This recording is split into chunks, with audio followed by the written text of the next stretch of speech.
Të nderuar teleshikues, të dashur vëllezër dhe motra me Krishtin, ja ku jemi së bashku në emisionin e përjavshëm Besimi Krishterë Ortodoks.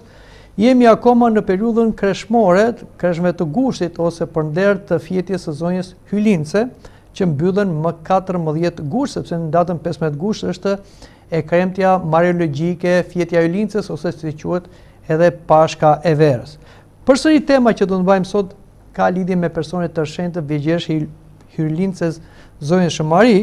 Dhe tema është Hylincja Mari, mbrojtësja e misterit të Krishtit dhe kundër herezive kristologjike. Në historinë e kishës, sulmet kundër Hylincës së të shenjtë, pra sulmet që vinin nga heretik dhe herezi, nuk ka qenë thjesht debate mbi personin e Maris, por këto sulmet që janë bërë ndaj të shenjtë Vigjesh zonja Shëmari kanë dashur të prekin drejt për drejt misterin e mishërimit të birit të Perëndis bërë bir njeriu. Kisha ortodokse nderon të shenjtë Vigjeshën zonja Shëmari si Theotokos ose Hylince, sepse ajo lindi jo njeri të zakonshëm, por vetë fjalën e Perëndis bërë njeri. Shënqërili Aleksandris thot, nëse dikush nuk pohon se Emanueli, pra Isuj, është me të vërtet Perëndi, dhe për këtë arsye Vigjesha e shenjtë është Hylince, le të jetë iç kishëruar. Dhe kjo ishte kundër Nestorit, një heretik i cili ngriti një herezi kundër Hylinces. Në shekullin e 5, Nestori, i cili ishte fatkeqësisht patriarki i Konstantinopolës, kundërshtoi përdorimin e emrit Theotokos Hylince për Marin. Ai preferonte termin Krishtotokos, pra nën e Krishtit ose Krishtlindse, duke rrezikuar kështu ndarjen e Krishtit në dy persona. Kisha, e cila kundërshtoi këtë herezi të Nestorit dhe u mblodh në sinodin e Efesit, kisha tha dhe mbrojti se Krishti nuk është dy persona, por është një person i vetëm, biri dhe fjala e Perëndis, që lindi prej Vigjesh Mari me anë të Shpirtit Shenjtë si njeri, ose si thuhet te Ungjilli sipas Johanit, dhe fjala u bë mish. Prandaj Vigjesha Hirplote zonja Shëmari quhet Hylince, lindi Zoti njeri. Sinodi i Efesit shpalli, nëse dikush pra nuk e rrëfen se Emanueli është Perëndi i vërtet dhe se Vigjesha e shenjtë është Hylince, sepse ai lindi sipas mishit fjalën e Perëndis, të bërë mish le të jetë i mallkuar. Kështu që dëshmia e etërve të kishës për Hylincen është një dëshmi që e mbështet fort se ajo lindi Zoti njeri, prandaj quhet Hylince. Shën Athanasi i Madh në lidhje me mishërimin e fjalës thot: fjala e Perëndis u bërë njeri që ne njerëzit pra të bëhemi pjesëtar të jetës hyjnore, duke bazuar dhe në letrën e apostullit Petros. Nëse Krishti nuk është Perëndi i vërtet, atëherë nuk ka shpëtim të vërtet. Kurse Shën Grigor Theologu shkruan, nëse dikush nuk e pranon Marin si Hylince, ai është i ndarë nga hyjnia. Sepse mojimi i Hylinces çon në mojimin e unitetit të personit të Krishtit, një person me dy natyra, të pandara, të papërziera, si Zot dhe njeri, në një bashkim hipostatik pra në një person. Shën Johan Damaskinoj, një tjetër ati madh i kishës sonë, thot: emri Hylince përmban të gjithë misterin e mishërimit, sepse ai që lindi nga Maria është vetë biri i Perëndis. Por le të flasim dhe për një tjetër herezi që tronditi kishën në shekullin e 4, arianizmi, pra që erdhi nga një prift nga Aleksandria, Ariosi, i cili ai mohonte se Krishti është i njëqënshëm me Atin. Por Ungjilli dëshmon atë që ne thamë dhe më sipër, se fjala u bën mish dhe banoi ndër ne, e kemi tek Ungjilli sipas Johanit te kapitulli 1 vargu 14. Nëse fjala është Perëndi dhe fjala mori mish nga Maria, atëherë ajo është me të drejtë nëna e Perëndis sipas mishit, ashtu si e përshëndeti dhe Elisabeta. Kush jam mund që të më bëj vizitë nëna e Zotit? Kisha ortodokse rrëfen për Marin, se ajo është gjithmonë e Vigjer, ai Parthenos. Kjo nuk është thjesht një nderim ndaj Maris, por dëshmi e misterit të lindjes së mbinatyrshme të Krishtit. Pra, Krishti pati një lindje virgjerore. Të shenjta Vigjesha zonja Shëmari në kishën ortodokse nderohet si vigjeresh para se të lindte, vigjeresh në lindje, vigjeresh mbas lindjes.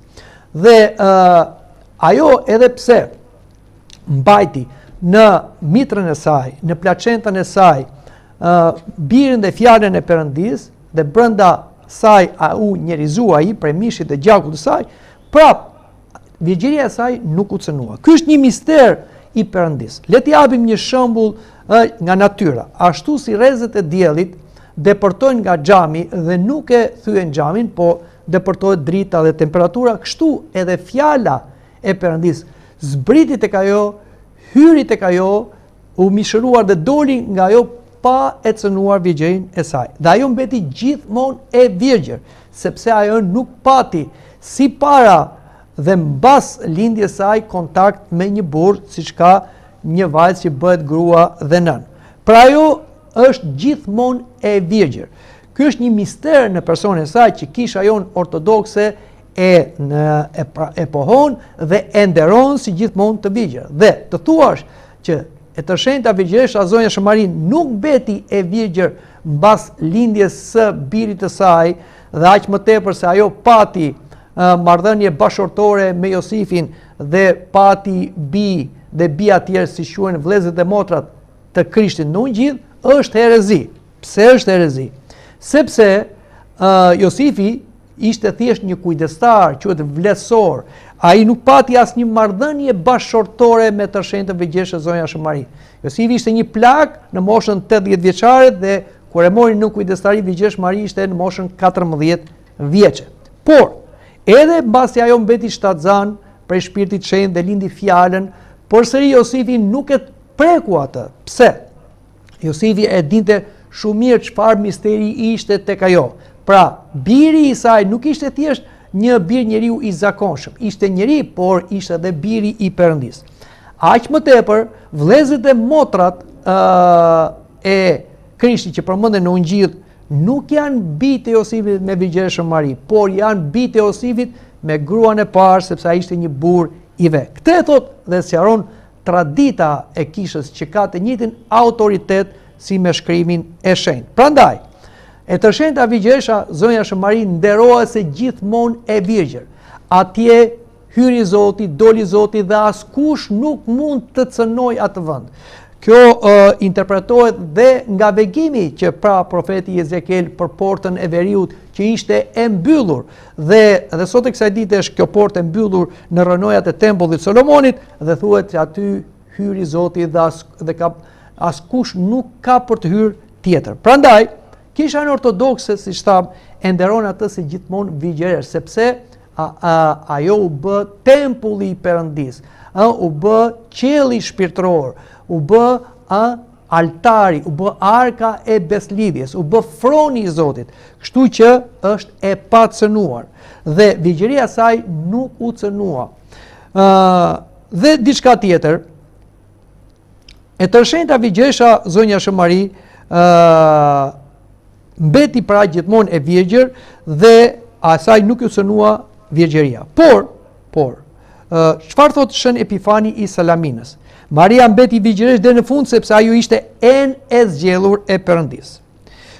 Përveç herezisë arianiste që mohonte hyjninë e birit dhe kështu patjetër mohonte edhe Marinë si ylince, kemi edhe të tjera herezi që erdhen më vonë në krishterim, sidomos mbas ndarjes së lindjes me Perëndimin. Kemi një doktrinë tjetër të ngjizjes së papërlyer që u shpall zyrtarisht në vitin 1854 në kishën perëndimore ose romano-katolike, ku mësohet dhe pranohet dhe sot e kësaj dite, madje është një dogmë, që Maria u ruajt nga mëkati të gjyshor ose fidestar që në ngjizjen e saj. Por, kisha në ortodokse e ka kundërshtuar këtë doktrinë, të novacion, sepse sipas kishës ortodokse, kjo nuk është e saktë. E Virgjëresha Zonja Shëmari lindi si pjesë e njerëzimit të rënë, pra lindi nga fara e Adamit. Ajo u shenjtrua plotësisht nga hiri i Perëndis, po jo se lindi vetë ajo pa mëkatin stërgjyshor ose fidestar. Pastërtia e saj është fryti i bashkëpunimit të saj të plot me hirin e Perëndis. Pra, ajo, si gjithë fëmijët e Adamit, trashëgoi pasojat e mëkatit të Adamit. Jo mëkatin e Adamit, po pasojat si i trashëgojmë të gjithë neve që lindim për të vdekur. E të shenjta Vigjeresha Zonja Shëmarin, ndryshe nga njerëzit e tjerë, ishte se ajo që mbas moshës 3 vjeçe u shkëput nga nëna e saj dhe pati një jetë të izoluar nga njerëzit në tempull, në shoqëri vetëm me angjëjt. Kjo gjendje shpirtërore e pazakontë e ruajti të nga mëkatet njerëzore edhe me mendim. Por përsëri ajo trashëgonte mëkatin sëgjëshor, sepse në qoftë se ajo nuk do ishte si një fëmijë i Adamit, atëra nuk do ishte i ndarë nga gjithë raca njerëzore dhe nuk do na sillte ne shpëtimtarin. Për kështu që ajo duhet ishte si një prej fëmijëve të Adamit, si një prej nesh që nëpërmjet saj shpëtimtari të vinte tek ne dhe ta merrte natyrën tonë të rënë, dhe ta pastronte, ndriçonte, shenjtronte, hyjnizonte në veten e vet. Por duhet dim se Vigjeresha Zonja Shëmari, pra sipas kishës ortodokse, është si gjithë fëmijët e Adamit, trashëgoi mëkat të sëgjëshor, por nuk pati mëkat personal. Këtë kisha jon e pranon, prandaj thot e pa pikëluar, e pa përlyer, e pa cënuar, e pa njollshme. Pra nuk pati mëkat personal, por jo se ajo lindi pa mëkatin sëgjëshor, sepse në qoftë se do pranojmë këtë logjik, atëre edhe nëna e saj do të jetë pa mëkatin sëgjëshor, edhe gjyshja e saj do të jetë pa mëkatin sëgjëshor, dhe pastaj kjo logjik ku na çon? Atëre na çon asgjikundi. Pra i bie që të mohojmë mëkatin sëgjëshor ose fillestar që u bë nga Eva dhe Adami. Prandaj kisha ortodokse është kundër kësaj doktrine, inovacion dhe e quan herezi dhe mund themi se është dhe një nga arsyet që përsëri sot fatkeqësisht kemi një ndarje ndërmjet kishës ortodokse dhe kishës romano-katolike. Por si përfundim mund themi se kisha ortodokse e ka mbrojtur figurën e hyjlincës, sepse kjo nuk është një mbrojtje vetëm ndaj nderit të Marisë si person. Ajo e ka mbrojtur figurën e saj sepse ka mbrojtur besimin në Krishtin, si bire dhe fjala e Perëndis bërë birë njeriu. Prandaj dhe kanë vendosur termat hyjlince, që ajo lindi Perëndin në mish, ka vendosur termën gjithmonë e virgjër, sepse Krishti erdhi si njeri ndryshe nga gjithë fëmijët e Adamit, pra nuk erdhi nga një marrëdhënie burgrua, nuk erdhi nga marrëdhënia ose nga fara e Adamit, por nga një lindje virgjërore, jo për të idolizuar virgjërin, por për treguar se Krishti ishte ndryshe nga ne, nuk kishte mëkatin sëgjëshor. Vërtet e të shenjta Vigjeresha Zonja Shëmari e trashëgonte mëkatin sëgjëshor, por në momentin që ajo pranoi fjalët e kryengjëllit Gabriel, që do të bëhesh shtatzan e do të lindesh një djalë e do t'ia vësh emrin Isu, dhe ajo tha, ja shërbëtorja e Zotit u bë pas fjalës sate, atëherë shpirti i shenjtë zbriti mbi Vigjereshën Mari dhe e pastroi nga mëkati ose pasojat e mëkatit sëgjëshor, dhe ajo mbeti tërësisht e pastër. Por ky ishte një veprim që e bëri Perëndia nëpërmjet shpirtit të shenjtë, dhe për këtë devijim të mëkatit sëgjëshor është Krishti që pagoi në kryq. Prandaj e tërshenjta Vigjeresha Mari thot, e frymëzuar nga shpirti i shenjtë, Zoti shpëtimtarim. Në qoftë se ajo nuk do kishte mëkat personal, atëherë pse duhet thoshte ajo në lumërimet e saj, e frymëzuar nga shpirti i shenjtë, Zoti shpëtimtarim, nga se do ta shpëtonte Zoti. Prandaj kisha ortodokse pranon që ajo u pagëzua me shpirtin e shenjtë duke kur tha po, ja shërbëtorja e Zotit u bës sipas fjalës sate. Për këtë kisha e nderon në mënyrë të veçantë Vigjereshën Zonjën Shëmarisë, sepse jo se është ndryshe nga ne, po është si ne, por ju bind vullnetit hyjnor, ndryshe nga Eva e parë, gruaja e parë, që u rebelua ndaj vullnetit Perëndis dhe ju bind djallit duke ngrënë frutin e ndaluar, të shenjta Vigjeresha Zonja Shëmari ju bind kryejëngjellit që solli lajmin e mirë, ungjillizimin, dhe tha po, vullnetit hyjnor që ajo të bëj nëna e birit dhe fjalës Perëndis duke bërë bir njeriu. Prandaj këtu lartësohet figura e saj.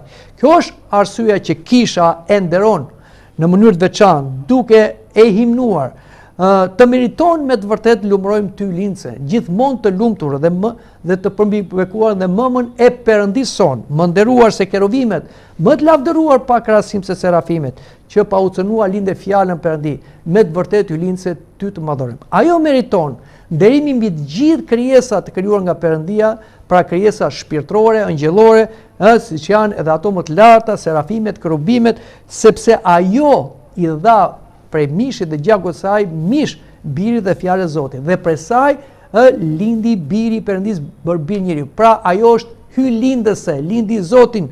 Kështu që i takon nderimi të jetë mbi të gjitha fuqirat shpirtërore. Por njerëzi tjetër që doli mbas shekullit 15, mbas reformës protestante, është që e tërshenjta Vigjesha Zonja Shëmari është një grua e zakonshme dhe nuk meriton nderim.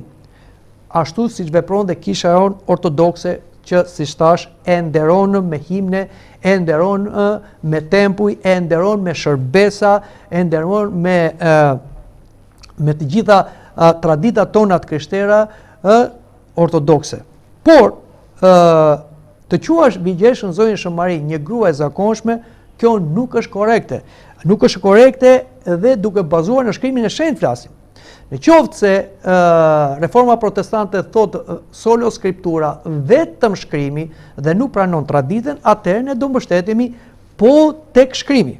Pra, çfarë thot Shën Elisabeta, e cili ishte shtatzan dhe brenda saj kishte në embrion parencin Joan Pagzorin, kur i bën vizitë të shenjta Vigjesha Zonja Shëmari, e cila ishte shtatzan dhe në mitrën e saj, në placentën e saj, ishte fjala duke u njerizuar. Pra,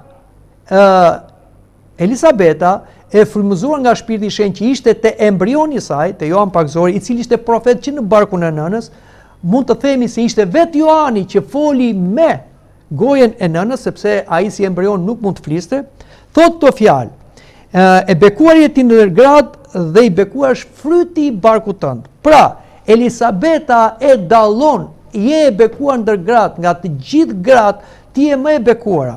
Dhe këtu vim tek profecia e cila u dëgjua si lajm i mirë në kopshin e Edenit.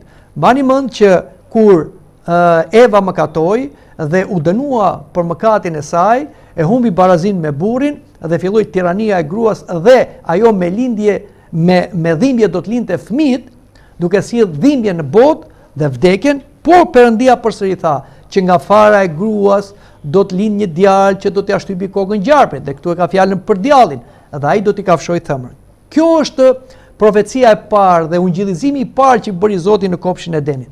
Pra gruaja ishte ajo që do sitte shpëtimin, ndryshe nga gruaja e parë që solli vdekjen. Dhe nga të gjitha gratë që ka ardhur në historinë e njerëzimit, është vetëm e tërshenjta Vigjesha Mari që është grua më e bekuar nga gjithë gratë. Kështu që shkrimi i shenjtë e dallon atë më të bekuar nga gjithë gratë dhe nuk mund të thotë një grua e zakonshme që ne nuk duhet ta përdorim, ne nuk duhet ta nderojmë, Pra, shikoni përsëri në shkrimin e shenjtë. E tërshenjta Vigjesha Zonja Shëmari, e mbushur me Shpirtin e Shenjtë, thotë që tani e tutje gjithë brezat do të më lumërojnë ose do të më nderojnë. Pra, vetë shkrimi i shenjtë na thot që atë do ta nderojnë të gjithë brezat. Dhe këtu, për ata që besojnë vetëm në shkrimin e shenjtë sola scriptura, e kuptojnë se këto fjalë nuk ishin fjalë njerëzore, pra që e tërshenjta Vigjesha Zonja Shëmari i tha thjesht nga egoizmi vet, nga krenarja e saj, por ajo në përgjegjësi të thellë, e frymëzuar nga Shpirti i Shenjtë, tha një të vërtetë që është plotësuar gjatë shekujve nga Kisha Katolike Apostolike Ortodokse, që në shekullin e parë dhe deri më sot, ajo nderohet, ajo lumërohet si nëna e Zotit. Çfarë thot përsëri Elisabeta? Kush ja mund të më bëj vizitë nëna e Zotit? Pra, Elisabeta ishte një moshë të madhe dhe për kohën atëre kishte shumë rregulla strikte që i vogli nderon të madhin. Por shikojmë një ndryshim shumë të madh. Këtu Elisabeta në një moshë të madhe nderon Vigjesha Mari që ishte një moshë 15 vjeçare dhe i thot me përurësi, kush jam unë?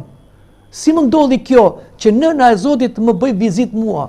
Pra, e përul veten, e nderon sepse edhe lartëson Vigjereshën Zonja Shëmari. Pra këto janë në shkrimin e shenjtë. Kështu që duke bazuar në shkrimin e shenjtë, ne bazojmë nderimin e veçantë që japim të shenjtë Vigjereshës Zonja Shëmari dhe nuk mund ta quajmë një grua të zakonshme. Duhet kemi kujdes. Një keq kuptim është bërë ndaj kishës ortodokse dhe kjo është një padrejtësi, është një gënjeshtër, mund të themi, sikur neve të krishterë ortodoks e adhurojmë Vigjereshën Shëmari. Jo. Kisha e ortodokse nuk e adhuron Vigjereshën Zonja Shëmari. Adhurimi, latria i takon vetëm Perëndis, Atit, Birit dhe Shpirtit Shenjtë. Nderimi, proskinisi, veneracioni i takon të shenjtë të Vigjereshës Zonja Shëmari, i takon ëngjëve, i takon shenjtorëve dhe ka një ndryshim ndaj adhurimit dhe venerimit, pra ose nderimit. E të shenjta Vigjeresha Shëmari merr nderim më të lartë ndër krijesat sepse tham ajo lindi Zoti njeri, është hylince. Shën Joan Damaskinoj thot, nuk e nderojnë Vigjereshën si Perëndi, por si nënë e Perëndis sipas mishit. Pra, nëse Maria është vetëm një grua e zakonshme, çfarë bëhet me mishërimin? Mishërimi që bë tek ajo është diçka e pazakont, mbi natyrore, hyjnore, kështu që vetë Zoti Perëndi e zgjodhi atë midis gjithë grave gjatë gjithë historisë njerëzimit. Dhe në qoftë se nuk do kishte ardhur ajo dhe nuk do pranonte ajo dhe nuk do thoshte ajo po në emër të njerëzimit, ja shërbëtorja e Zotit u bë sipas fjalës sate, akoma Krishti nuk do ishte në botë. Biri dhe fjala e Perëndit nuk do ishte bërmish dhe shpëtimi i nuk do ishte realizuar. Kështu që nuk mund t'i thuash asaj një grua e zakonshme që nuk meriton nderim dhe duke lënë atje në cep dhe në ares dhe ne na mjafton Krishti.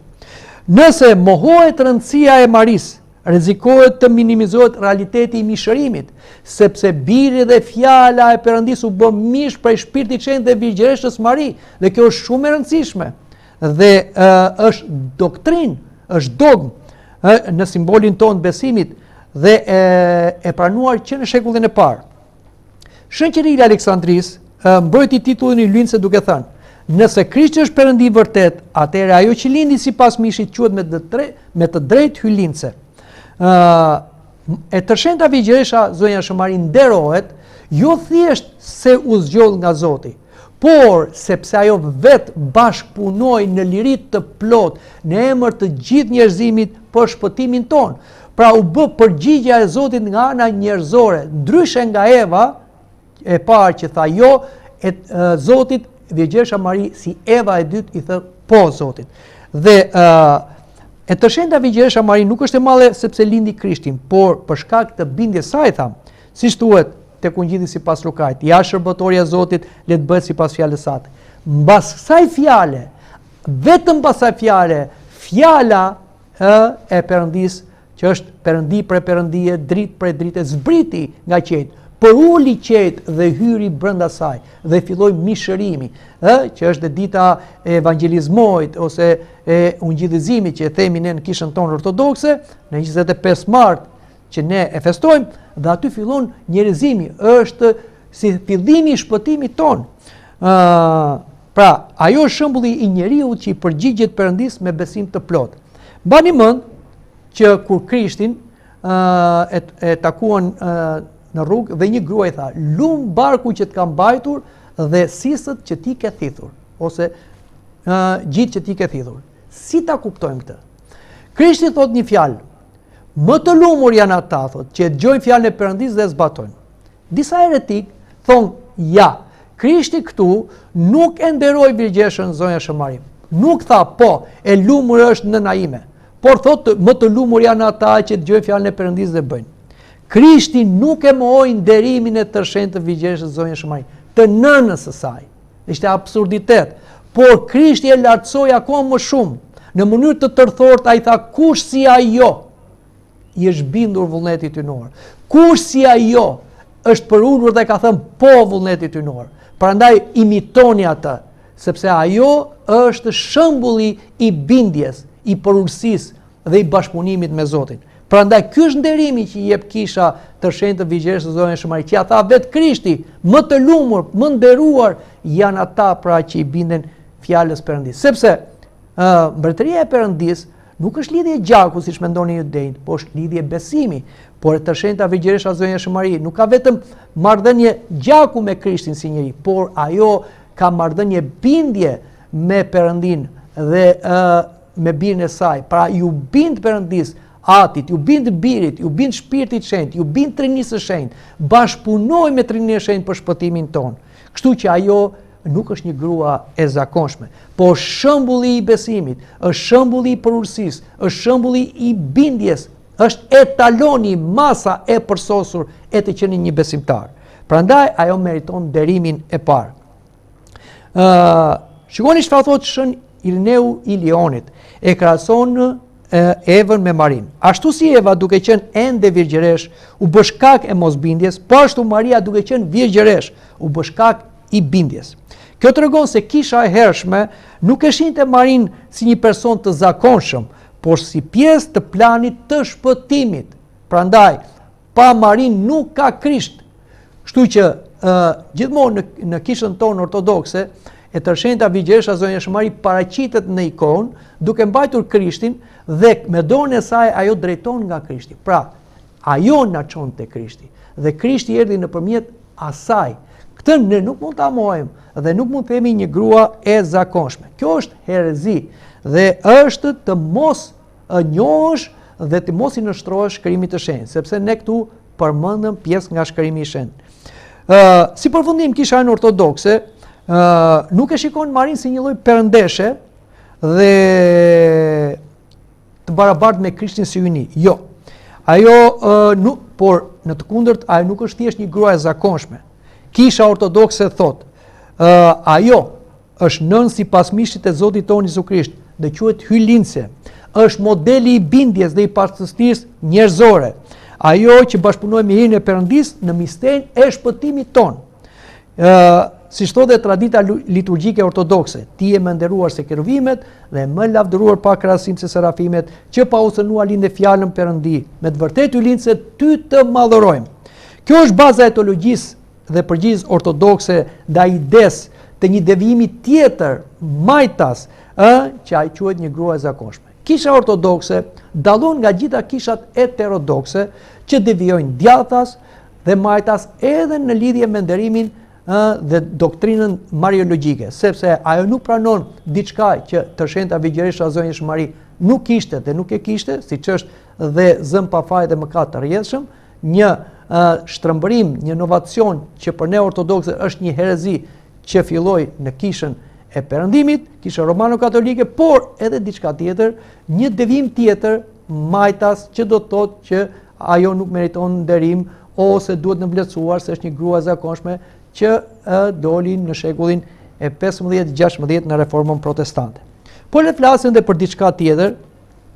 Në këndvështrimin ortodoks, e tërshenjta Virgjëresha Zonja Mari nderohet pa devijuar majtas djathtas si nëna e Perëndis. Por kemi nderimin e saj edhe në një fe tjetër që nuk është e krishterë, që ka dalë në shekullin e 6-7. Kemi në fen islame. Në fen islame dhe në librin që muslimanët e mbajnë si fjala e Zotit, zbritur në tokë, është edhe personi i Maris, ose Mereme që quhet.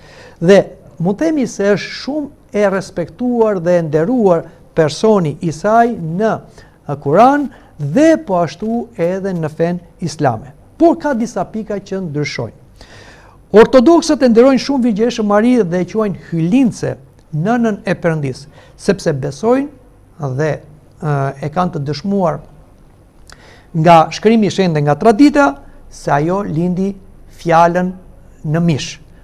Por Islami gjithashtu e nderon Meremen si një grua të zgjedhur dhe të pastër, por nuk pranon se ajo lindi birë dhe fjalën e Perëndis, por lindi një profet, një pejgamber, pavarësisht se ishte një lindje pa burr, edhe në Kur'an dhe Islami e pranon se ishte një lindje virgjërore, por nuk pranon se biri i saj ishte biri i Zotit.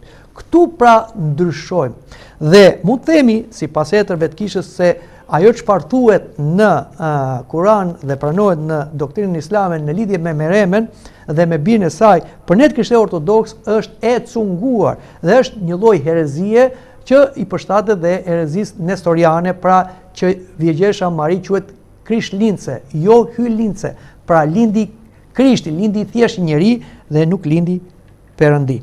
Prandaj dhe neve të krishterë ortodoks, pavarësisht se në fenë islame nderohet figura e saj dhe e birit e saj, por neve nuk pranojmë që ajo thjesht krishtlindse, por ne themi ajo është hyllindse, lindi Zoti njeri dhe biri i saj është biri i Perëndis. Dhe biri i Perëndis dhe biri i Vjegjereshës është një bir. Por Kisha ortodokse gjithmonë i ruhet ekstremeve. Qëndron në një ekuilibër të shenjtë në lidhje me të shenjtë të Vjegjereshës Mari. Ajo nuk bie as në vlerësimin e saj, duke quajtur vetëm një grua të zakonshme, por nuk tepron me teprimet gabuara, të vendosura,